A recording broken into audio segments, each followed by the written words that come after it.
Ուրեմն երեք հմեկում բանավեճի ժամանակ լրփացած Ալեն Սիմոնյանը ասել է, թե Արման Թաթոյանը սուտ է խոսում Վարդենիսում ադրբեջանական դիրքերի հետ կապված։ Ու մի հատ էլ սպառնացել է, թե ես պատասխան եմ տալու, նկատի ունենալով ինձ դատի են տալու։ Ուրեմն այդտեղա լսի։ Թաթոյանը երբեք չի անում հայտարարություններ առանց փաստերի։ Թաթոյանը ապացույցներով է ցույց տվել արբանյակային լուսանկարներով, որ Վարդենիսում Հայաստանի տարածքի մեջ Ադրբեջանը 2025 թվականի ամռանը նոր դիրք է դրել, կառուցել, որ իրանց դիրքերի միջև Հայաստանի տարածքի մեջ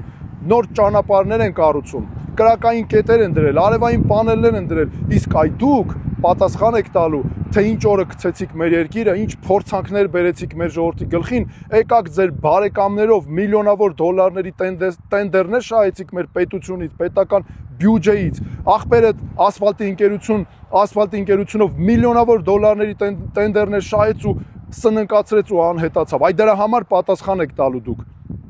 Ու ինձ էլ դատի չտվողի, այդ տղա, չնայած քեզանից ինչ տղա, իմ համար տղա չի, այն մարդը, որ պաշտոնյան, որ առավել եւս ախրանիկների ներկայությամբ կարա թքի քաղաքացու վրա, որ այդպես լկտի պահվածք ունենա։ Ժողովուրդ ջան, սիրելի քաղաքացիներ, այ դրա համար եմ ասում, գնացեք անպայման ընտրության, քվեարկեք մեզ համար 6-րդ համարի օգտին ու ես ձեզ խոսք եմ տալիս, մենք պետքա ազատվենք նման պաշտոնյաներից մեր երկրից, մեր